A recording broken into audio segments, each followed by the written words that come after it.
لیکن ہر مسئلے کے لیے میں آپ کو ایک ہی دعا بتا دیتا ہوں. اکثر لوگ مجھے ای میل کرتے ہیں جی روزگار کے لیے، کوئی کہتا ہے جی اولاد کے لیے، کوئی کہتا ہے جی پریشانی دور کرنے کے لیے، کوئی کہتا ہے جی جو رزق میں برکت کے لیے، کوئی کہتا ہے بیماری دور کرنے کے لیے کوئی دعا بتا دیں. بھائیو ہم آپ کو 50 دعائیں نہیں بتاتے ہیں، ایک دعا بتاتے ہیں، ایک دعا جو اکثر مسلمانوں کو پہلے ہی آتی ہے. اس کو ترجمے کے ساتھ یاد کر لیں اور اس دعا کو آپ ہر جگہ پڑھیں، جس مقصد کے لیے پڑھیں. اور الحمدللہ قرآن حکیم میں سورۃ البقرہ کی آیت نمبر 201 کے اندر اللہ تعالیٰ نے وہ دعا اہل ایمان کو تعلیم فرمائی ہے اور مومنین کی نشانی بتایا ہے اس دعا کو کہ مومنین اس کے ذریعے اللہ تعالیٰ سے دعا مانگتے ہیں. اور آگے اللہ تعالیٰ نے اپنا فتویٰ بھی سنا دیا ہے کہ جو کوئی ان الفاظ کے ساتھ ہم سے دعا مانگتا ہے ہم اس کی اس دعا کو دنیا اور آخرت میں اس کے حق میں قبول کریں گے. الحمدللہ.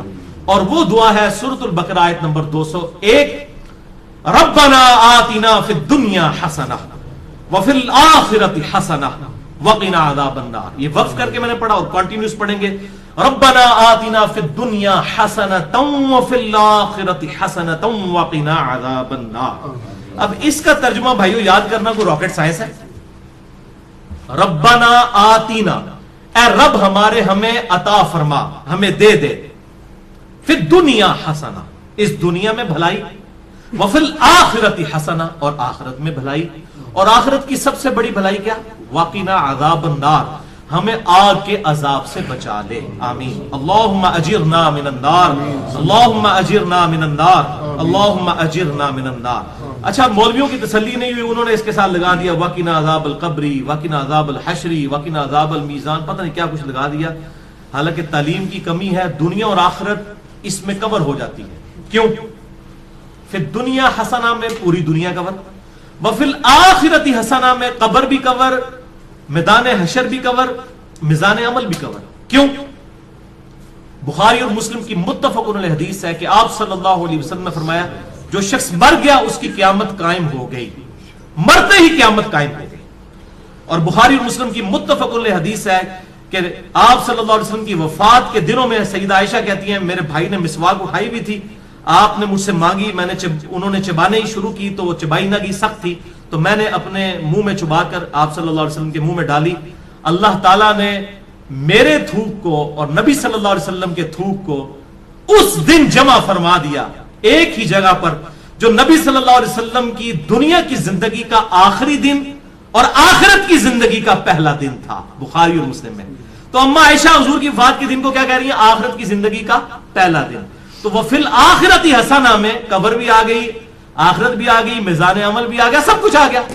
تو یہ مولویوں نے خام خواہ بیچ میں چیزیں، کسی نے ودخلنا مال ابرار یا عزیز و یا غفار، پتہ نہیں کیا کچھ بیچ میں لگایا ہوا ہے. بس یہ کامل دعا یہی ہے. ربنا آتنا فی الدنیا حسنہ وفی الآخرۃ حسنۃ وقنا عذاب النار. اس کو بدل نہیں سکتے، یہ بہت خطرناک معاملہ ہے. بخاری اور مسلم کی متفق علیہ حدیث ہے. ایک صحابی کو آپ نے دعا تعلیم فرمائی وضو کے بعد کی، اس میں الفاظ تھے بنبی کا ارسلتا، میں ایمان لایا اس پر جو تیرے نبی کے ساتھ نازل ہوا. اس صحابی نے دعا پڑھتے ہوئے کہہ دیا برسولی کا ارسلتا. اب کوئی فرق ہے؟ میں ایمان لایا اس کتاب پر جو تیرے رسول پر نازل ہوئی. رسول تو سپرلیٹو ڈگری ہے، نبی سے بھی اوپر کی ڈگری. ہر نبی رسول نہیں ہوتا، چاند ایک رسول ہے. آپ صلی اللہ علیہ وسلم فرمایا تو نے میرے الفاظ کیوں چینج کیے؟ وہی کہہ جو میں نے کہا تھا بنبی کا ارسلتا. اب اس نے کہا یا رسول اللہ میں نے کون سی گستاخی کر دی ہے، میں تو اچھے الفاظ استعمال کیے ہیں، عشق دے چلے نمبر لے گئے، عقل والے آتے انجے ہی عملہ گالیاں، کچھ نہیں انہوں نے کہا.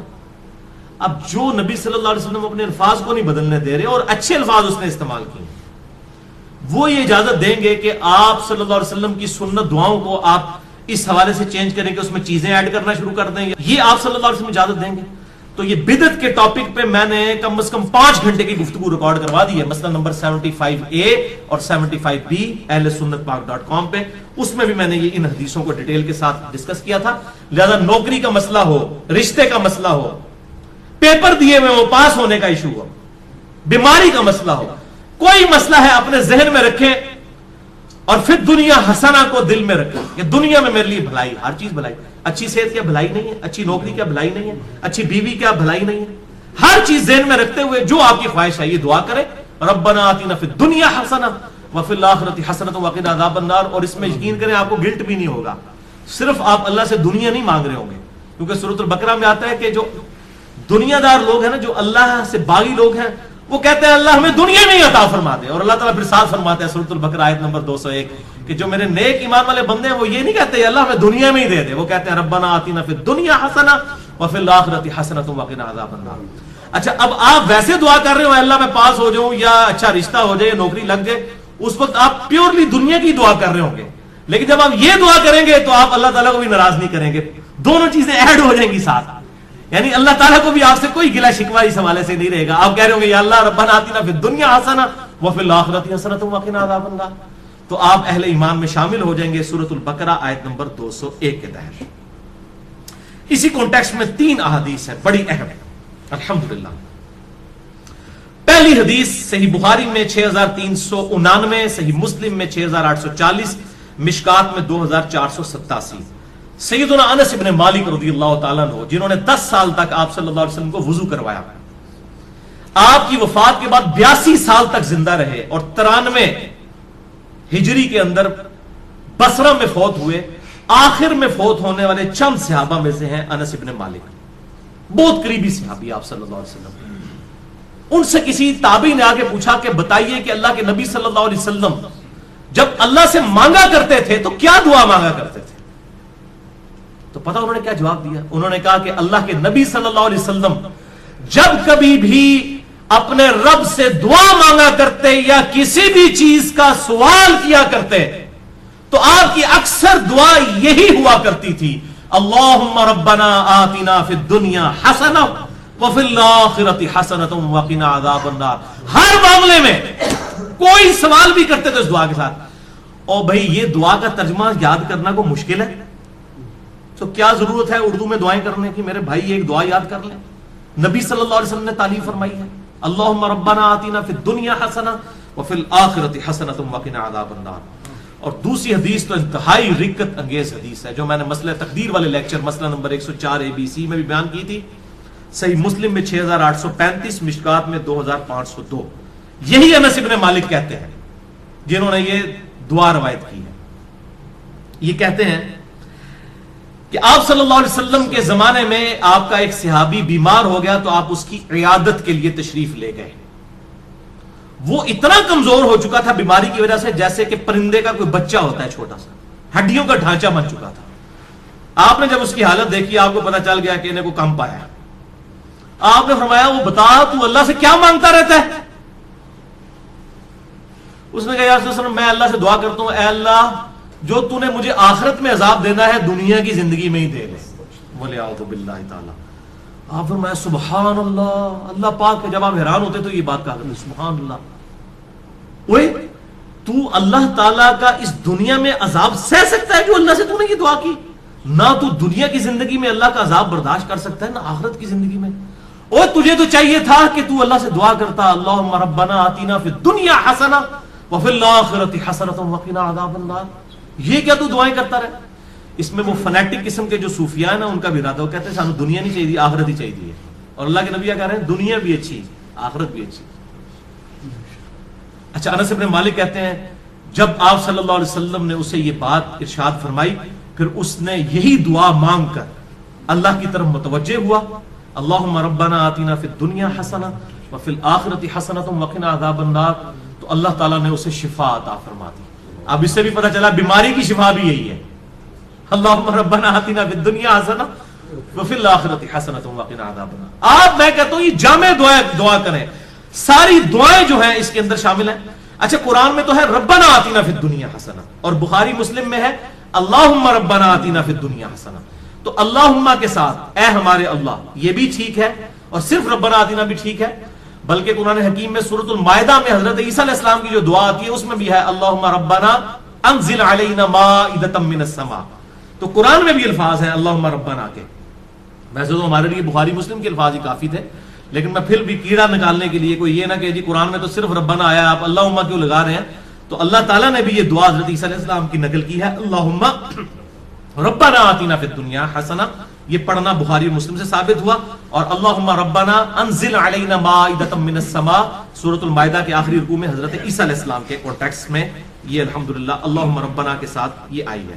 اور تیسری حدیث سنن ابی داؤد میں 1892، مشکات میں 2581، عبداللہ بن صائب کہتے ہیں کہ میں نے خود نبی صلی اللہ علیہ وسلم کو رکن یمانی اور حجر اسود کے درمیان وہ جو مستجاب دیوار ہے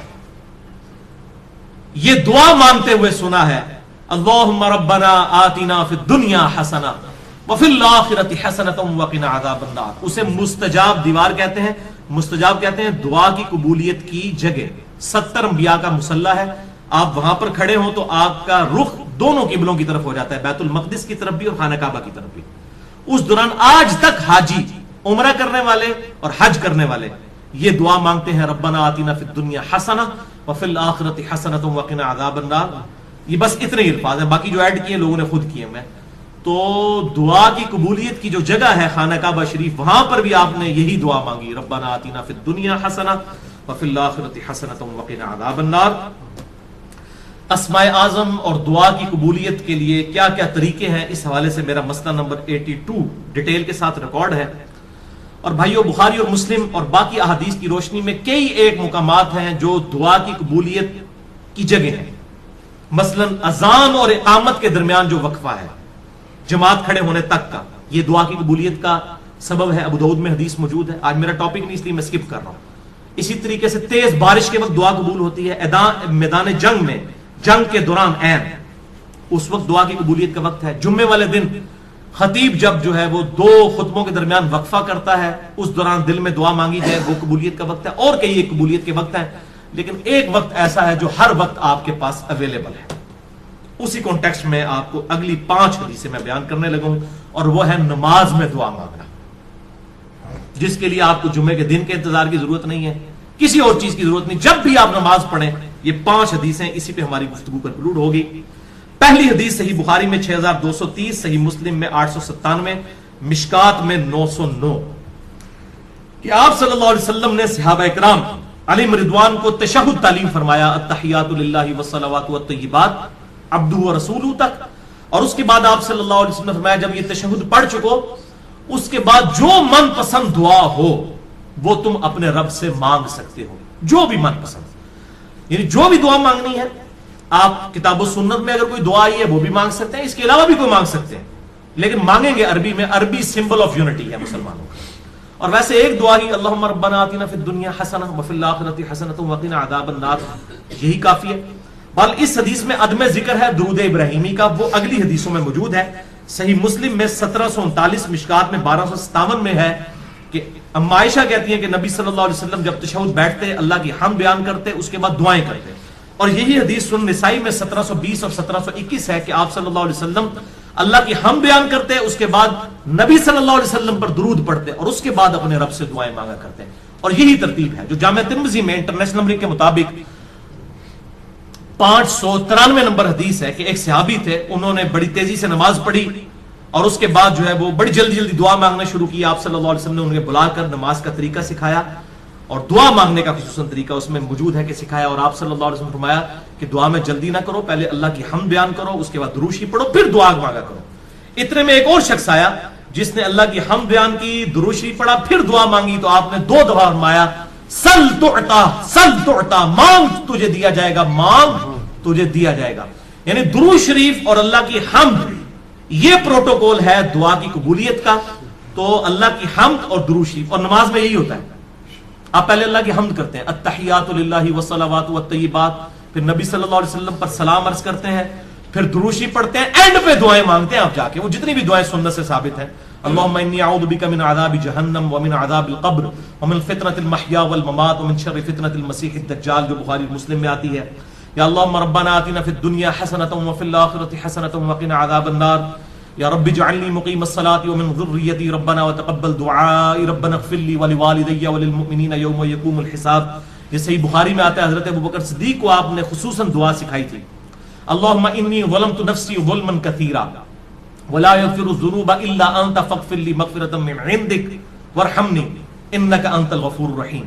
اس قسم کی اور دعائیں بھی ہیں، وہ کوئی بھی آپ مانگیں، اللہم ربنا آتنا فی الدنیا حسنہ وفی الآخرۃ حسنۃ وقنا عذاب النار، یہ تو جامع دعا ہے، یہ آپ تشہد میں مانگیں۔ دوسری حدیث صحیح مسلم میں 1073، مشکات میں 873، یہ عجیب اتفاق ہے. مسلم 1073, مشکات 873. عبداللہ ابن عباس کہتے ہیں کہ مجھے نبی صلی اللہ علیہ وسلم نے فرمایا کہ اللہ تعالیٰ نے مجھے حکم دیا ہے کہ میں رکوع اور سجدوں میں قرآن نہ پڑھوں. یعنی قرآن سے مراد قرآن کی تلاوت, وہ صرف قیام میں ہوگی. قرآنی دعائیں مانگ سکتے ہیں, قرآن نہیں پڑھ سکتے. اور رہا رکوع تو اس میں اپنے رب کی عظمت بیان کرو, جو صحیح مسلم میں آتا ہے کہ آپ صلی اللہ علیہ وسلم سبحان ربی العظیم پڑھتے تھے, اور جامع ترمذی میں ہے کہ آپ صلی اللہ علیہ وسلم حکم دیتے تھے کہ رکوع میں سبحان ربی العظیم پڑھو اور سجدے میں سبحان ربی الاعلی. مسلم میں تو اتنے الفاظ ہیں کہ رکوع میں سبحان ربی العظیم اور سبحان ربی الاعلی سجدے میں پڑھتے تھے, اور ترمذی میں ہے کہ آپ حکم دیتے تھے. یہ تسبیحات جو ہیں یہ حکمیہ ہیں, سبحان ربی العظیم رکوع میں, سبحان ربی الاعلی سجدے میں. اس کے علاوہ جو ہے وہ آپ پڑھ سکتے ہیں, لیکن حکمی یہی ہے. تو آپ صلی اللہ علیہ وسلم نے اسی مسلم میں الفاظ ہیں کہ رکوع میں رب کی عظمت بیان کرو, اور رہے سجدے تو ان میں خوب دعائیں کیا کرو, بس تمہاری دعا قبولیت کے لائق ہوگی. یعنی سجدے میں دعا قبول ہوتی ہے جو کی جائے. لہذا سجدے میں بھی الحمدللہ میرا بھی طریقہ ہے, میں سجدے میں یہ دعا مانگتا ہوں, ربنا آتینا فی الدنیا حسنہ وفی الآخرۃ حسنۃ وقنا عذاب النار. یہ کوئی بھی قرآنی دعا مانگ سکتے ہیں. تیسری حدیث صحیح مسلم میں 1083, مشکات میں 894, بڑی کریٹیکل حدیث ہے. ابو ہریرہ رضی اللہ تعالیٰ عنہ کہتے ہیں کہ نبی صلی اللہ علیہ وسلم نے فرمایا کہ بندہ جب سجدے کی حالت میں ہوتا ہے تو اپنے رب سے سب سے زیادہ قریب ہوتا ہے, کیونکہ عاجزی کے عالم میں ہوتا ہے نا. سب سے زیادہ قریب کب ہوتا ہے؟ سجدے کے عالم میں. بس اس وقت خوب دعائیں مانگا کرو. صحیح مسلم 1083, مشکات 894. یعنی سجدے میں خوب دعائیں مانگو, یہ قبولیت کا مقام ہے. پچھلی حدیث میں ہم نے سنا پس تمہاری دعا قبول ہوگی, یہاں پر آیا کہ رب کے قریب ہوتے ہو. اور وہ ہے ٹروتھ ریویلنگ حدیث چوتھی صحیح مسلم میں 244, مشکات میں 895, کہ آپ صلی اللہ علیہ وسلم فرمایا کہ جب آدمی آیت سجدہ سن کر سجدہ کرتا ہے, جیسے ہم سجدہ تلاوت کرتے ہیں, اس پہ میرا الگ سے لیکچر ہے, مسئلہ نمبر 119, سجدہ تلاوت کے صحیح احکام و مسائل. یا جب بھی کوئی سجدہ کرتا ہے تو اس وقت شیطان جو ہے وہ چیخیں مارتا ہوا الگ ہو جاتا ہے اور کہتا ہے ہائے افسوس, مجھے اللہ نے سجدے کا حکم دیا اور میں نے اللہ کا حکم نہ مانا, اور دوزخ میرا مقدر ہوگی ولیعوذ باللہ تعالی. اور ابن آدم کو سجدے کا حکم ہوا, اس نے اللہ کا حکم مان لیا, جنت اس کا مقدر ہوگی. میں نے اللہ کا حکم نہیں مانا, دوزخ میرا مقدر ہوگی ولیعوذ باللہ تعالی. اللہم اجرنا من النار, اللہم اجرنا من النار, اللہم اجرنا من النار. پانچویں اور آخری حدیث آج کی, صحیح بخاری میں 817, صحیح مسلم میں 1085 اور مشکات میں 871. اما عائشہ رضی اللہ تعالیٰ عنہ کا بیان ہے کہ نبی صلی اللہ علیہ وسلم اپنے رکوع اور سجود میں بڑی کثرت کے ساتھ یہ دعا پڑھا کرتے تھے, سبحانک اللہم ربنا وبحمدک اللہم اغفر لی. اور آپ صلی اللہ علیہ وسلم قرآن کے حکم پر عمل کیا کرتے تھے. یہ کیا مطلب ہے اس کا؟ قرآن کے حکم پر عمل کیا کرتے تھے. سورۃ النصر سورت نمبر ہے 110, اس میں یہ آپ صلی اللہ علیہ وسلم کو حکم نازل ہوا. یہ آپ کی وفات کی خبر تھی, اس میں بخاری اور مسلم میں آتا ہے, اذا جاء نصر اللہ والفتح ورأيت الناس يدخلون في دين الله افواجا فسبح بحمد ربك واستغفر انه كان توابا. یعنی آپ صلی اللہ علیہ وسلم نے اس دین کو غالب کر دیا ہے, اب آپ یکسو ہو کر اپنے رب سے استغفار کیجئے اور اللہ کی حمد بیان کیجئے. جب یہ صورت نازل ہوئی تو بخاری اور مسلم کے میں نے نمبر بتائے. اما عائشہ کہتی ہیں کہ آپ قرآن پر عمل کرتے ہوئے دعا مانگا کرتے تھے رکوع اور سجدوں میں, سبحانک اللہم ربنا وبحمدک اللہم اغفر لی. میرا رب پاک ہے, سبحانک اللہم, اے اللہ تو پاک ہے, ربنا وبحمدک, اور میں تیری حمد کرتا ہوں, اللہم اغفر لی, اے اللہ میری مغفرت فرما. تو اس کے علاوہ بھی کئی ایک اذکار ہیں, صحیح مسلم میں آتا ہے سبوح. بخاری اور مسلم دونوں میں حدیث ہے کہ اللہ کا ذکر کرنے والا زندہ کی مثل ہے اور ذکر نہ کرنے والا مردہ کی مثل ہے. یعنی وہ زندہ لاش ہے جو اللہ کا ذکر نہیں کرتا. جامع ترمذی میں حدیث ہے, ایک صحابی حاضر ہوئے, یا رسول اللہ مجھے کوئی ایسی نصیحت کریں کہ اس کے بعد مجھے کسی چیز کی ضرورت نہ رہے. نبی علیہ السلام نے کہا کہ تیری زبان ہر وقت اللہ کے ذکر سے تر ہے, بس یہ نصیحت تھی. یعنی صرف نماز کی حد تک نہیں, عام حالت. اچھا, ذکر کے لیے زبان ہلانا بھی ضروری نہیں ہے, دل میں بھی ذکر ہو سکتا ہے. اللہ کو یاد کرنا بھی ذکر ہے، غور و تفکر کرنا بھی ذکر ہے۔ اصل چیز ہے گاڈ اورینٹڈ ہو۔ بخاری مسلم میں حدیث ہے، جب تم نماز پڑھ کے اسی جگہ پہ بیٹھے رہتے ہو نا جہاں پہ نماز پڑھی تھی، اسی مصلی کے اوپر، جب تک وضو نہیں ٹوٹتا نا، کچھ ذکر نہ بھی کرو، تب بھی فرشتے دعائے رحمت تمہارے لیے کرتے رہتے ہیں۔ حتیٰ کہ بخاری مسلم میں آیا کہ جو شخص نماز کے انتظار میں ہے نا، اللہ تعالیٰ اسے بھی نماز کے اندر ہی شمار کر لیتا ہے۔ دیکھیں اللہ تعالیٰ کی رحمت ہے، یعنی یہ تو ایک نہ ختم ہونے والا سلسلہ ہے۔ بخاری مسلم دونوں میں حدیث ہے، میں اپنے بندے کے گمان کے قریب ہوں جیسا کہ میرے بارے میں گمان کرے۔ جب وہ مجھے دل میں یاد کرتا ہے میں اسے دل میں یاد کرتا ہوں، جب وہ مجھے کسی مجلس میں یاد کرتا ہے نا تو میں اسے بہتر مجلس میں اسے یاد کرتا ہوں، جب وہ میری طرف ایک بالش بڑھتا ہے میں اس کی طرف ایک ہاتھ بڑھتا ہوں، جب وہ میری طرف چل کے آتا ہے میں اس کی طرف دوڑ کر آتا ہوں۔ تو یہ حدیث قدسی ہے بخاری مسلم دونوں میں، اور اسپیسیفکلی یہ قرآن حکیم کی درس و تدریس کے حوالے سے ذکر ہوا تھا کہ ایسی مجلس میں فرشتے حاضر ہوتے ہیں اور جب اللہ کے پاس جاتے ہیں، حالانکہ اللہ جانتا ہے پھر بھی پوچھتا ہے کہ میرے بندوں کے پاس گئے تھے کس حالت میں پایا، وہ بتاتے ہیں یہ حالت تھی، پھر اللہ تعالیٰ پوچھتا ہے مجھ سے کیا مانگ رہے تھے، فرشتے بتاتے ہیں کہ بندے جنت مانگ رہے تھے، اللہ تعالیٰ پوچھتا ہے کیا جنت دیکھی انہوں نے، کہتے ہیں نہیں، اگر دیکھ لیتے تو اس سے بھی زیادہ مانگتے، اور کیا کہتے تھے جہنم سے آزادی مانگ رہے تھے، کیا جہنم دیکھی میرے بندوں نے، نہیں، اگر دیکھ لیتے اس سے بھی زیادہ اشد و مت سے مانگتے۔ اللہ تعالیٰ فرماتا ہے تم گواہ ہو جو میں نے سب کو معاف کر دیا۔ اچھا وہ فرشتے کہتے ہیں یا اللہ ایک بندہ ایسا تھا جو ویسے ہی وہاں پہ آ گیا تھا، اس کی نیت نہیں تھی لیکن وہ ان کی مجلس میں بیٹھا تھا۔ اللہ تعالیٰ فرماتا ہے کہ یہ لوگ ہی ایسے ہیں کہ جو ان کی مجلس میں بھی بیٹھ جائے گا ان کو بھی میں نے بخش دیا۔ وہ جو کہہ رہے ہوتے ہیں نا غوث پاک کے درس میں بھی اگر کوئی بیٹھ گیا، کہانیوں میں نہیں میرے بھائی، درس قرآن میں، وہ چاہے غوث پاک دے رہے ہو یا کوئی انجینئر پاک دے رہے ہو یا کوئی ڈاکٹر پاک دے رہے ہو، اگر اخلاص کے ساتھ کوئی اللہ کا ذکر کر رہا ہے، خالص توحید بتا رہا ہے، قرآن و سنت کی تعلیمات بتا رہا ہے، اس کی مجلس میں بیٹھنے والے کے لیے جنت کا راستہ آسان ہو جائے گا۔ وہ تو حدیث ہے صحیح مسلم کے اندر کہ جو علم کے راستے پہ چلتا ہے اللہ تعالیٰ جنت کا راستہ اس کے لیے آسان کر دیتا ہے۔ یہ تو بالکل اسٹیبلش چیز ہے۔ تو یہ ذکر ایسا معاملہ ہے کہ کوئی دل میں بھی یاد کرتا ہے نا، اللہ اس کو پھر دل میں یاد کرتا ہے۔ فَاذْكُرُونِي أَذْكُرْكُمْ، یہ تو قرآن میں سورۃ البقرہ میں ہے، اے میرے بندے مجھے یاد کر میں تیرا ذکر کروں گا، اور اس سے بہتر مجلس میں کروں، فرشتوں کی مجلس میں کروں۔ اور انسان کی کتنی خوش نصیبی ہے کہ انسان اللہ کو یاد کرے، اللہ تعالیٰ اس کے رسپانس میں اسے یاد کرتا ہے۔ انسان کا اللہ کو یاد کرنا یہ چھوٹی چیز ہے، اللہ کا اپنے بندے کو یاد کرنا یہ بڑی چیز ہے۔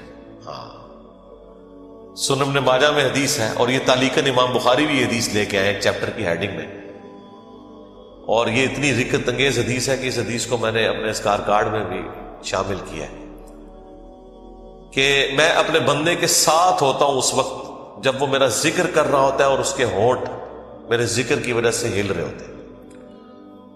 زبان سے ذکر کرنا یہ سب سے افضل ذکر ہے، کیونکہ اس میں آپ کی زبان، اعضاء، دل، دماغ سب کچھ شامل ہو جاتا ہے۔ دل میں بھی ذکر کرنے کا ثواب ہے لیکن زبان سے کرنا افضل ہے۔ اسی لیے آپ دیکھیں جو آبلیگیٹری چیزیں ہیں وہ اللہ تعالیٰ نے زبان کے ساتھ جوڑ دی ہیں، یعنی نماز آپ دل میں نہیں پڑھ سکتے، زبان سے پڑھنی ہے، اور کم از کم اتنی آواز سے کہ وہ خود آپ محسوس کر رہے ہو۔ محسوس سے مراد یہ نہیں ہے کہ 10 نمازی دیر تک سن رہے ہیں، نہیں، محسوس سے مراد ہے کہ آپ کو فیل ہو رہا ہے کہ آپ کو اپنی زبان سے پڑھ رہے ہیں۔ اس طریقے سے جانور قربان کرنا ہے تو تکبیر اتنی آواز سے کہنی ہے کہ آپ کے کان خود سن رہے ہو۔ جو آبلیگیٹری چیزیں ہیں وہ اللہ تعالیٰ نے زبان کے ساتھ جوڑی ہوئی۔ زبان کا ذکر بہرحال دل کے ذکر سے افضل ہے۔ باقی ریاکاری والا جو ایشو ہے وہ ہر شخص کا ایک پرسنل معاملہ ہے، کسی کے اوپر ہم فتویٰ نہیں لگاتے، لیکن جو اللہ تعالیٰ نے آبلیگیٹری نمازیں رکھ دی ہیں وہ تو اتنی اعلانیاں رکھی ہوئی ہیں کہ خود بخود ریاکاری کا چانس ہے، تو وہ ریاکاری نہیں ہے۔ بعض اوقات شیطان کسی کو وسوسہ دلاتا ہے میں جماعت سے نماز پڑھوں گا یا مسجد میں زیادہ دیر بیٹھوں گا تو باقی لوگ کہیں گے کہ جی یہ لوگ بڑا نیک ہو گیا ہے تو اس سے میرے دل میں تکبر آ جائے گا۔ یہ شیطانی وسوسہ ہوتا ہے، نہ اس طرح نہیں سوچنا کبھی بھی۔ آپ نے خالص رہنا ہے. صحیح مسلم میں حدیث ہے, صحابہ کرام نے کہا یا رسول اللہ بعض اوقات ہم نیکی کا کوئی کام کرتے ہیں حالانکہ پوری نیک نیتی سے کر رہے ہوتے ہیں, یہ نیت نہیں ہوتی کہ لوگ ہماری تعریف کریں, لیکن پھر بھی لوگ تعریف کر دیتے ہیں اور وہ ہمیں اچھی بھی لگتی ہے. ظاہر تعریف کسے بری لگتی ہے, تو کیا یہ ریاکاری ہے؟ آپ نے فرمایا نہیں, یہ ریاکاری نہیں ہے, بلکہ یہ دنیا میں اللہ تعالیٰ کا انعام ہے اپنے بندے کے لیے کہ کسی بندے کی تعریف کوئی کر دے. لیکن دوسری طرف نبی علیہ السلام نے اس بندے کے لیے یہ کہا ہے کہ کسی کے منہ پہ ایسی تعریف نہیں کرنی ہے کہ وہ تکبر کے اندر مبتلا ہو جائے. جس کی ہو رہی ہے اس نے خواہش کا اظہار نہیں کرنا کہ لوگ میری تعریف کریں. تو یہ باریک سے فرق ہوتے ہیں جس کی وجہ سے بعض اوقات شیطان, میں نے کئی لوگوں کو سنا ہے کہ جی ہم نے داڑھی رکھ لی تو پھر لوگ مسائل پوچھیں گے, لوگ ہمیں نیکوکار کہیں گے, اس لیے جی ہم داڑھی نہیں رکھ رہے. پھر وہ قرآن و حدیث سے سب سے بڑی دلیل دینا شروع کر دیتے ہیں جی ڈاکٹر اقبال کی بھی داڑھی نہیں تھی. قرآن و حدیث ان کے نزدیک یہ ہے کہ ڈاکٹر اقبال کی داڑھی نہیں تھی, اور پوری زندگی ڈاکٹر اقبال کو یاد کرتے مر جاتے ہیں. اللہ کے نبی علیہ السلام کو پس پش ڈال دیتے ہیں. کئی لوگ ہیں وہ کہتے ہیں کہ جی وہ جی ہاں نبی علیہ السلام خواب میں زیارت کروا کے خود منو ایک بار بھی کہہ دینا میں داڑھی رکھ لینی ہے, تو میں ان کو کہتا ہوں وہ 1400 سال پہلے کہہ کے گئے ہیں بھائی. اور اس سے بھی بڑھ کر اللہ قرآن میں کہہ گیا سورہ النساء کی آیت نمبر 119 کہ یہ شیطان کا راستہ ہے, کہ شیطان کہے گا, اس نے یہ وعدہ کیا تھا اپنے رب کے ساتھ وَلَآمُرَنَّهُمْ فَلَا يُغَيِّرُنَّ خَلْقَ اللَّهِ, اے اللہ میں تیری مخلوق کو ابھاروں گا کہ وہ تیری بنائی ہوئی تخلیق کو بدل دیں گے. تو یہ تخلیق اللہ نے دی تھی مرد کے لیے. اتنی داڑھی رکھنا کہ جسے عرف عام میں داڑھی کہا جائے یہ مرد کے لیے اوبلیگیٹ. تو ہر بندے نے کوئی نہ کوئی اپنے لیے لیم ایکسکیوز رکھا ہوا ہوتا ہے. تو میں ان کو بھی کہتا ہوں بھائی 1400 سال پہلے حکم ہو چکا ہے بھائی, اب کس حکم کا آپ انتظار کر رہے ہیں؟ تو بعض اوقات شیطان یہ بھی وسوسہ دلاتا ہے کہ جی اگر میں جماعت سے نماز پڑھوں گا تو لوگ کہیں گے یہ بڑا نیکوکار ہے لہٰذا میں گھر میں ہی پڑھ لیتا ہوں. نہیں بھائی, جو فرض چیزیں ہیں وہ آپ نے حکم پہ عمل کرنا ہے, اپنی عقل کو اس میں دخل نہیں دینا. اب داڑھی بھی سامنے نظر آ رہی ہے, داڑھی تو ظاہر چہرے پہ رکھی جائے گی نا, پیٹ میں تو صرف بزرگوں کی داڑیاں ہوتی ہیں, ہاں بابوں کی, اور جو کتابوں کے ماننے والے ہیں ان کی داڑھی تو باہر ہوتی ہے, وہ تو سامنے رکھنی ہوگی. اسی طریقے سے نماز بھی لوگوں کے سامنے ہی پڑھنی پڑے گی جماعت سے. یہ تو ہو ہی نہیں سکتا کہ آپ کہیں کہ میں نے جماعت سے نماز نہیں پڑھنی ہے, گنہگار ہوں گے. یہ مرد کے لیے میں کہہ رہا ہوں, عورت تو ظاہر ہے اس کے لیے تو حکم ڈفرینٹ ہے. تو یہ چیزیں اللہ تعالیٰ نے اپنی یاد کے لیے, دیکھیں کتنے الارمز فٹ کیے ہوئے ہیں, ہمیں کتنے سگنل پورے دن میں ملتے ہیں. انسان اللہ تعالیٰ سے اپنے آپ کو بے نیاز کر ہی نہیں سکتا. میں ایک ہسٹری چینل کے اوپر یا نیشنل جغرافک پہ ایک ڈاکومنٹری دیکھ رہا تھا. ایک کوئی نان مسلم تھا تو وہ مختلف مسلمان اسکالرس کے پاس تھا امریکہ میں, انٹرویو کرنے جا رہا تھا کہ ہمیں آپ ریلیجن کے بارے میں بتائیں کہ اسلام کیا ہے. تو وہ امریکہ میں ایک شیعہ عالم تھے, ینگ تھے, اس سے جب اس نے سوال کیا نا کہ اسلام کیا ہے, تو اس نے کہا اسلام خدا کے گرد سینٹرڈ ہے, بس کہ ہر وقت خدا آپ کے سامنے ہونا چاہیے. یہ اسلام کی بیسک ڈیفینیشن ہے. واقعی اس طرح یہی بات ہے. اسلام کیا ہے؟ ٹو سبمٹ یور ول, اللہ کے سامنے سر تسلیم خم کرنا. اچھا اب یہ بات مجھے بھی پتا ہے, لیکن جب میں نے اس بندے کے منہ سے یہ بات سنی نا, پھر میں نے غور کرنا شروع کیا. اس نے کہا کہ ہر وقت اللہ آپ کے سامنے ہونا چاہیے. تو پھر میں نے سوچا واقعی یار اسلام تو ہے ہی سینٹرڈ اراؤنڈ گاڈ ہے. صبح سے لے کر شام تک ہر چیز خدا کے گرد گھومتی ہے. صبح اٹھ کے آپ پہلا جملہ کیا بولتے ہیں؟ الحمدللہ الذی احیانا بعد ما اماتنا والیہ النشور. تمام تعریفیں اس اللہ کے لیے جس نے مرنے کے بعد مجھے دوبارہ سے زندہ کر لیا, اور میں نے لوٹ کے اسی کی طرف جانا ہے. آخرت کا ذکر بھی ساتھ ہی ہے. یہ تلوار جو ہے نا یہ ہر وقت لٹکی رہے گی. آپ دیکھیں دنیا میں جتنی دعائیں ہو رہی ہوتی ہیں نا, آخرت کا موت کا ذکر ساتھ پیرلل میں آ رہا ہوتا ہے کہ تیاری سٹارٹ ہی صبح کیا ہو رہا ہے, اے اللہ موت کے بعد زندگی دی ہے, اور پھر میں نے مار کے تیرے پاس ہی آنا ہے جو آخری موت ہے, جس کے بعد میں نے اٹھنا بھی کوئی نہیں, پھر قیامت میں ہی اٹھنا ہے. یہ سٹارٹ ہو رہا ہے. نماز پڑھیں گے, وہ تو ذکر کی اعلیٰ ترین چیز, واقعی میں صلاۃ لذکری, میری یاد کے لیے نماز کو قائم رکھنا, اور نماز کے بعد بھی اذکار, نماز کے اندر بھی اذکار, مسجد میں جانے کی دعا وہ بھی گاڈ اورینٹڈ, مسجد سے نکلنے کی دعا, ٹوائلٹ گئے ہیں تو اس میں جانے کی دعا, اس سے نکلنے کی دعا, پھر گھر سے نکلے ہیں، پھر اللہ کو یاد کر کے نکلے ہیں، جہاں جا رہے ہیں اپنا کوئی کام سٹارٹ کر رہے ہیں تو اللہ کے نام سے سٹارٹ کر رہے ہیں، اور ساتھ یہ ٹینشن لگی ہوئی ہے کہ فجر تو پڑھ لی ہے، اب زور کا وقت اتنے بجے ہے، اپنے آپ شیڈیول کو سیٹ کرتے ہیں تاکہ میں جماعت سے نماز پڑھ سکوں. تو بس جو یہ شیڈیول طے کر رہا ہے نا، وہ بھائی فجر سے لے کے زور تک نماز کی حالت میں ہے، کیونکہ وہ نماز کے انتظار میں بیٹھا ہے. نماز کے انتظار میں بیٹھنے کے لیے مسجد میں بیٹھنا ضروری نہیں ہے. کوئی اپنے آفس میں بھی بیٹھا ہے نا اس انتظار میں کہ میں نے نماز کے لیے جانا ہے، وہ نماز کے انتظار میں بیٹھا ہوا ہے. پھر نماز کا وقت آ جاتا ہے، پھر بازار میں جانے کی دعا، سواری پہ بیٹھے تو اس پہ دعا. وہ ساری دعائیں ذرا آپ پڑھیں، کوئی بزرگ بابا آپ کو ان دعاؤں میں نظر نہیں آئے گا. خدا سے شروع ہو کے خدا بھی ختم. یہ کائنات سینٹرڈ اراؤنڈ گاڈ ہے. ہماری زندگی کا مقصد خدا کی پہچان ہے. انبیاء کے دنیا میں آنے کا مقصد خدا کی پہچان ہے. ہر چیز خدا کے گرد گھومتی ہے. یہ اصل میں اللہ کو مطلوب انسان ہے جو سینٹرڈ اراؤنڈ گاڈ. تو آپ اس کے ذرا ٹیسٹ کو فیل کریں. الذین آمنوا، جو لوگ ایمان لائے، وتطمئن قلوبہم بذکر اللہ، اور مطمئن ہوتے ہیں ان کے دل اللہ ہی کی یاد سے. الا بذکر اللہ تطمئن القلوب، آگاہ ہو جاؤ کہ دلوں کا سکون ہے ہی اللہ کی یاد میں. یہ اللہ تعالیٰ نے سکون رکھے اس کے اندر. سکون سے مراد یہ نہیں ہے کہ دنیا میں آپ کو کوئی پریشانی نہیں آئے گی. اگر یہ مطلب ہو تو انبیاء کرام نے تو سب سے زیادہ بے سکونی دیکھی. ہر آزمائش اللہ تعالیٰ نے ان کے اوپر ڈالی ہے اور وہ ثابت قدم رہے. مراد یہ کہ اگر کوئی آزمائش آئے گی تو وہ برداشت کرنا آسان ہو جائے گی. پھر دنیا حسنہ کیا ہے کہ دنیا میں اگر تکلیف بھی آئے تو صبر آ جائے گا کہ اللہ کی مرضی. انا للہ و انا الیہ راجعون. دیکھیں تکلیف میں بھی آپ کو یہ دعا سکھا دی گئی. ادھر بھی موت ہے. اے اللہ ہم تیری طرف سے آئے تھے، ہم نے بھی تیرے پاس ہی آ جانا ہے واپس. تو یہ تکلیف جو آئی ہے نا، یہ بھی تو ایک نہ ایک دن ختم ہو جانی ہے. بڑی سے بڑی تکلیف بھی اس دن تو ختم ہو جانی ہے جس دن انسان کو موت آنی ہے. بیمار تھا تو جب بندہ ہی ختم ہو گیا تو بیماری بھی ختم ہو گئی. تو دیکھیں ہر جگہ گاڈ اورینٹڈ، اللہ کی طرف متوجہ رہنا. تو اس کے لیے اللہ تعالیٰ نے آپ کو پورا جو شیڈیول دیا ہوا ہے. ابھی تو یار ان لوگوں نے ہماری نمازوں کے مزے خراب کر دیے ہیں. کاش آپ کے اوپر وہ دریچہ کھل جائے جو ایک بند دریچہ ہے، وہ سال میں ایک دفعہ کھلتا ہے قیام اللیل کی شکل میں.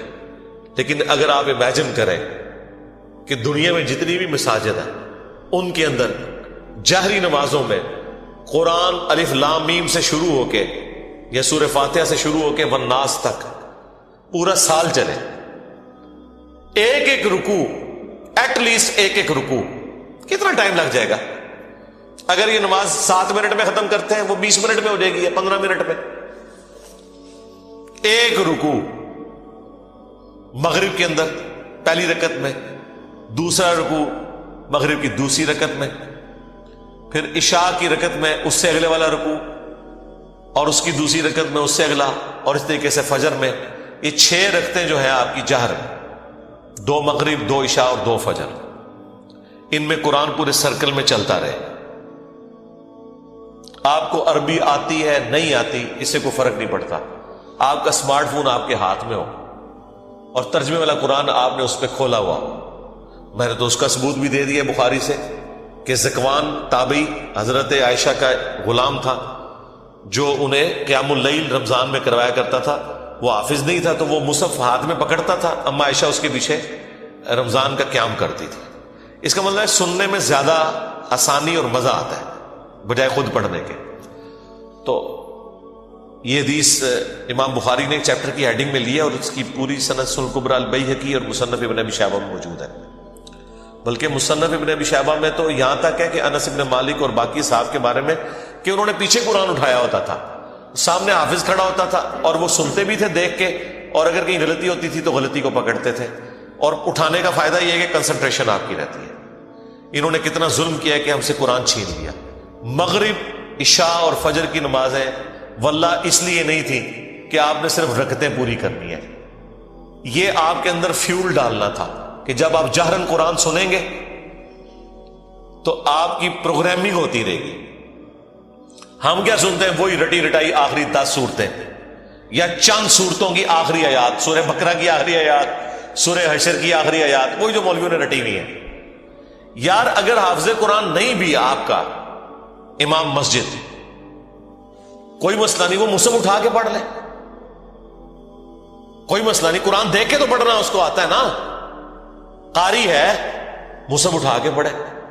لیکن آپ ذرا امیجن کریں کہ آپ کی نماز کا لیول کیا ہوگا کہ آپ کو اگلی نماز کا انتظار رہے گا کہ بھئی، اور آپ یہ کوشش کریں گے کہ آپ کی نماز نہ چھوٹے، وہاں سے رکوع اگلا سٹارٹ. بلکہ میں تو کہتا ہوں گورنمنٹ لیول پہ یہ ہونا چاہیے کہ ایک اجتماعی نظم کوئی قائم کرے، اجتماعی نظم ہو پورے ملک میں. عید کی رات کو اگلا قرآن سٹارٹ ہو جائے، گورنمنٹ کی طرف سے شیڈیول ہو کہ بھئی اب یہ اگلا قرآن سٹارٹ ہو گیا، اتنے رکوع ہیں، 6 رکوع کور ہوتے ہیں نا. اگر آپ 6 جہرن رکھتے رہے تو آلموسٹ کوئی 520 کے قریب رکوع بنتے ہیں. ان کو ڈیوائڈ کر لیں تو پورے ملک کے اندر ختم قرآن بھی ایک ہی دن ہو رہا ہو، شمسی اعتبار سے رکھ لیں، تاکہ کوئی شخص دوسرے شہر میں بھی چلا گیا ہے اسے یہ یقین ہو کہ ہاں جی میں فلاں مسجد میں جاؤں گا تو شیڈیول ایک ہی چل رہا ہے. یہ ہم نے دنیاوی کئی معاملات میں اپنے آپ کو مینج کیا ہوا ہے اس طریقے سے. دیکھ لیں KFC آپ امریکہ سے کھائیں، آپ سعودیہ سے کھائیں، آپ جیلوں میں بیٹھ کے کھائیں، آپ کی آنکھوں میں پٹی بندھی ہوئی ہو، آپ کھا کے بتا دیں گے کہ آپ KFC کا چکن کھا رہے ہیں. اس سے قطع نظر کہ آپ دنیا میں کہاں بیٹھے ہوئے. 66,000 آؤٹ لیٹس ہیں ان کی دنیا میں. یہ بھی پرانا فگر ہے، اب تو پتہ نہیں اس سے زیادہ ہی نہ ہوگی ہو. ایک ذائقہ دیا نا پوری دنیا کے اندر. اور اس طرح کے کئی شیڈیول ہیں، اور اگر یہ تھوڑی سی ایفرٹ پٹ کر لی جائے تو سرکار آپ کو کوئی اپنے بچوں کو توحید سکھانے کی ضرورت نہیں ہے. توحید خود بخود وہ سیکھ جائیں گے. پورے دورہ قرآن بھی نہیں ہوگا، انہیں پتا چل جائے گا کہ سب کچھ فراڈ چل رہا ہے. قرآن تو کوئی اور ہی بات کرتا ہے. یہی وجہ ہے کہ جو غیر مسلم ملکوں میں لوگ جاتے ہیں نا، وہاں جب ان کا نان مسلم لوگوں سے واسطہ پڑتا ہے تو پھر ان کو بھی تھوڑی شرم آتی ہے کہ یار وہ جب پوچھتے ہیں ہاں جی اسلام کیا ہوگا تو ہم تو پتہ ہی کچھ نہیں. پھر قرآن ترجمے سے پڑھتے ہیں تو آپ دیکھتے ہیں کہ یہاں داڑھی بھی نہیں ہوتی، وہاں سے داڑھی بھی رکھ کے آ جاتے ہیں، نماز بھی شروع کر دیتے ہیں، قرآن بھی پڑھ لیتے ہیں اور گمراہ بھی ہو جاتے ہیں. یعنی ادھر والوں کی نظر میں وہ کہتے ہیں یہ کیا کہانیاں تم لوگوں نے دین، قرآن میں تو یہ کچھ اور لکھا ہوا ہے. تو اگر یہ شیڈیول گورنمنٹ کر دے، یہ کوئی مشکل کام ہے مجھے بتائیں. چلے پردہ رکھنے کے لیے اگر کوئی جعلی حافظ بھی ہے، گورنمنٹ کہہ دے کہ ٹھیک ہے جی مصحف اٹھائیں، مصحف اٹھا کے پڑھیں، پردے کا پردہ رہ جائے گا. اگر کسی کو یہی ہے کہ میں تو حافظ بن کے یہاں بھرتی ہوا تھا، ہے کوئی نہیں تھا، کوئی مسئلہ نہیں ہے، مصحف اٹھا کے پڑھیں. پیچھے بھی لوگ ایئر فلائٹ موڈ میں دیکھیں اور ترجمے والا قرآن کھولیں. جب قرات ہو رہی ہوتی ہے اتنا آپ کو ٹائم مل جاتا ہے کہ آپ عربی اور نیچے ترجمہ بھی دیکھ سکتے ہیں. ویسے آپ اگر کوشش کریں نا کہ میں 6 رکوع روز کے ایک جگہ بیٹھ کے ترجمے سے پڑھوں، پھر پڑھ بیٹھے دوسری، کوئی نہ کوئی کام آپ کے آڑے آ جائے گا، کوئی نہ کوئی مصروفیت آڑے آ جائے گی. اسی لیے اللہ تعالیٰ نے اس کو نماز کا حصہ بنایا ہے. یہ لوگ پوچھتے ہیں کہ جی جہرن نمازیں کیوں ہیں؟ لو سن لو پھر اس واسطے کہ جہرن کہ قرآن کے ذریعے پروگرامنگ آپ کی ہوتی رہے، آپ قرآن سنتے رہے. اور ابھی تو میں آپ کو یہ بتا ہی نہیں رہا کہ نبی علیہ السلام کی نماز کتنی لمبی ہوتی تھی. فجر کی ایٹ لیسٹ 40 منٹ کی آپ کی فجر کی نماز ہوتی تھی. جی ہاں، میں تو ایک ایک رکوع کی بات کر رہا ہوں، وہاں تو پاؤ یا آدھا پارا پڑھنے کی بات ہے یا پارا پڑھنے کی بات ہے. چلے وہ نہیں ہے، ایک رکوع بھی کسی کی ہدایت کے لیے کافی ہے. بھائی 6 رکوع تو کور ہو گئے نا. 6 رکوع کا مطلب ہے کہ ایک پاؤ سے زیادہ اس کا پارا ہو گیا. ہر 4 دن کے اندر ایک پارا ختم ہو جایا کرے گا، ہر 4 دن کے اندر ایک پارا. تو اس کا مطلب ہے کہ یہ ایک مہینے کے اندر آلموسٹ کتنے پارے ہو جائیں گے جی؟ 7 پارے. اور 4 مہینے کے اندر آلموسٹ آپ کا ایک قرآن مکمل ہو جایا کرے گا. تو 4 مہینے میں اگر قرآن مکمل ہو رہا ہے تو سال میں 3 قرآن تو ویسے ہی ختم ہو جائے گا، چوتھا تراویح میں ہو جائے گا. 4 قرآن آپ کے. تو سرکار ایک سال نہیں، ایک دفعہ بھی قرآن سے کوئی گو تھرو ہو گیا. اور پھر اللہ نے کیا اس میں مزہ رکھا ہے کہ اتنی موٹی کتاب ہے کہ بوریت بھی نہیں ہوتی. آپ جتنا بھی پڑھ لینا دوبارہ اس سورت تک پہنچنے کے لیے اتنا وقت گزر چکا ہوتا ہے کہ جب آپ وہ دوبارہ پڑھتے ہیں آپ کو بالکل نئی لگ رہی ہوتی ہے. اگر یہ چھوٹی سی کتاب ہوتی ہے تو 2-4 بار پڑھ کے کوئی بوریت والا معاملہ ہو جاتا. لیکن اللہ تعالیٰ نے یہ چیز بھی رکھی، اتنی موٹی کتاب اور ایک ایک سورت میں ایسی ملٹی ڈائریکشنل چیزیں رکھ دی ہیں. واقعات علیحدہ سے رکھ دیے، حکمت کی باتیں الگ سے رکھ دی، آخرت کا ذکر علیحدہ سے رکھ دیا. ہر اعتبار سے اس میں ٹیسٹ رکھا. تو یہ قرآن ہماری زندگی میں آ سکتا تھا. اور یہ ویڈیو تو میں نے بہت پہلے ریکارڈ کی ہے کہ قرآن کو اپنی زندگی میں کیسے لایا جائے. میرے نزدیک تو اس کے علاوہ کوئی چارہ نہیں. یاد رکھیں جو چیز آپ اپنی روٹین میں لانا چاہتے ہیں نا کہ آپ اسے روزانہ کریں, تو پھر آپ اسے زندگی کی اس چیز کے ساتھ جوڑ دیں جس کے اوپر آپ کی زیرو ٹالرنس ہے, تو وہ آپ کی زندگی کا حصہ بن جائے گی. مثلا بڑے لوگ پوچھتے ہیں بڑی کوشش کی تھی 1 مہینے تک واک کرتے رہے فجر کے بعد, بس پھر بعد میں نہیں واک ہو سکی جی, ٹائم ہی نہیں ملتا. تو میں ان کو کہتا ہوں آپ اس کو اپنی روٹین میں جوڑیں. روٹین آپ کی کیا ہے؟ نماز مسجد میں جا کے پڑھتے ہو, ہاں جی, بس موٹر سائیکل نہیں اب لے کے جانا, پیدل جانا ہے مسجد میں. فجر کی نماز کے لیے بھی پیدل جانا ہے. اپنی روٹین میں آپ جانا ہی جانا ہے. اگر مسجد 15 منٹ کی مسافت کے اوپر ہے, چاہتے نہ چاہتے 15 منٹ کی آپ کی واک ہو جائے گی. اور اس کو آپ کو یاد کر کے نہیں کرنا پڑے گا, سوائے اس کے کہ آپ نے جانا ہے تو آپ نے پیدل جانا ہے. یا عشاء کے وقت آپ ٹائم رکھنا چاہتے ہیں تو اپنی واک کا ٹائم وہ رکھ لیں, اور 5 نمازیں پیدل جا کے پڑھیں. تو آپ ذرا کیلکولیٹ کریں ہر نماز کے ساتھ جانے اور آنے میں آپ کی واک اٹیچ ہو جائے گی, کیونکہ آپ نے روٹین کا حصہ بنا لیا. اس جو انسان کو اسپیشل کام کرنا پڑتا ہے نا, اس میں انسان کو تردد ہوتا ہے. لیکن جو انسان اپنی روٹین میں شامل کر لیتا ہے, بس یہ قرآن بھی میں کہتا ہوں آپ اپنی روٹین میں شامل کریں. اور اس کو شامل کرنے کا طریقہ یہی ہے کہ فرض نمازوں میں امام مسجد کی منت مارنی پڑے, کوئی مٹھی گرم کرنی پڑتی ہے اس کی, کریں اسے کہ بھائی یار چل کچھ نہیں تو فجر میں تو شروع کر یار, مغرب عشاء میں نہیں کر سکتا. میں آپ کو بتاؤں ہمارے اسلام آباد میں پنڈی میں ایک مسجد ہے, وہ روٹین کے ساتھ پچھلے کئی سالوں سے ان کی فجر کی نماز میں آلموسٹ 1 پاؤ قرآن کور کرتے ہیں, اور پورا سال ان کا قرآن چلتا رہتا ہے. سب کو پتا ہوتا ہے کل یہاں سے شروع ہو رہے ہیں, لوگ پڑھ کے آتے ہیں گھر سے بھی ایک وہ اس کا ٹیسٹ فیل کرتے ہیں. تو یہ تو مسلسل آپ کی روٹین میں جب قرآن آئے گا تو یہ وہ ساری گناہ, وہ ساری برائیاں جن کو چھوڑنے کے لیے آپ کو ایک ایفرٹ پٹ کرنی پڑتی ہے, وہ آٹومیٹکلی آپ کی زندگی سے نکلتی چلی جائے گی. جس طرح آپ نے دیکھا کہ بعض لوگ ایسے ہوتے ہیں بڑی ان کی شاہانہ زندگی ہوتی ہے, لیکن کبھی ان کے اوپر کوئی غم کی کیفیت ٹوٹتی ہے, بالکل بھی زندگی میں سادگی آ جاتی ہے. پھر آہستہ آہستہ وہ دنیا سے ریٹائر ہونا شروع ہو جاتے ہیں, ایک غموں کا پہاڑ گرتا ہے, آخرت اورینٹڈ ہو جاتے ہیں آہستہ آہستہ آہستہ آہستہ. اگر آپ خدا کے ساتھ اٹیچ ہو جائیں گے, قرآن کے ساتھ اٹیچ ہو جائیں گے, تو ایٹ لیسٹ گناہ کا تو تصور بھی دور کی بات ہے, آپ اس طرف جانے کا سوچیں گے بھی نہیں, کیونکہ ہر وقت یہ آخرت کی یاد دلانے والی چیز آپ کے سر کے اوپر لٹکتی رہے گی. قرآن کی تلاوت سے دلوں کا زنگ کیوں دور ہوتا ہے؟ آخرت اورینٹڈ ہوتا ہے. تلاوت سے اس لیے کہ آپ جب قرآن کی تعلیمات کو سمجھیں گے, ذرا عربیوں کو تو تلاوت ہی کہنا تھا نا, انہوں نے تو ترجمہ نہیں کرنا تھا نا. اور تلاوت کا ایک معنی فالو کرنا بھی ہوتا ہے, ایک ہوتا ہے قرات کرنا اور ایک ہے اس کے پیچھے پیچھے چلنا. تو یہ ترجمے والا قرآن اسمارٹ فون نے تو زندگی آسان کر دی ہے. میں کہتا ہوں اس سائنس نے ہماری دنیا تو آسان کی ہے, جو ہماری آخرت آسان کرتی ہے. آپ امیجن کریں اس یوٹیوب کی برکت سے صدیوں میں جتنے لوگوں نے توحید قبول کی ہے, چند سالوں میں ہمارے پلیٹ فارم سے کر لی ہے, جو امید ہی کوئی نظر نہیں آ رہی تھی. اور یہ آپ نہ سمجھیں یہ لوگ ہیں, یہ نسلیں ہیں. ہاں آپ ان کو ملٹی پلائی کریں تو یہ ساری سائنس کی برکت ہے. آج دین کتنا سیکھنا آسان ہے, اور اس پہ عمل کرنے کے لیے آپ کو موٹیویٹ کرنے کے لیے کتنے والنٹیئر اویلیبل ہیں, اگر آپ خدا کے ساتھ کمیٹڈ ہیں. اللہ تعالی ہمیں ہر وقت اپنی یاد میں رہنے کی توفیق دے. اللہ تبارک و تعالی اپنے ذکر پہ ہمیں استقامت دے. آج کی ہم قرآن کلاس کو اس دعا کے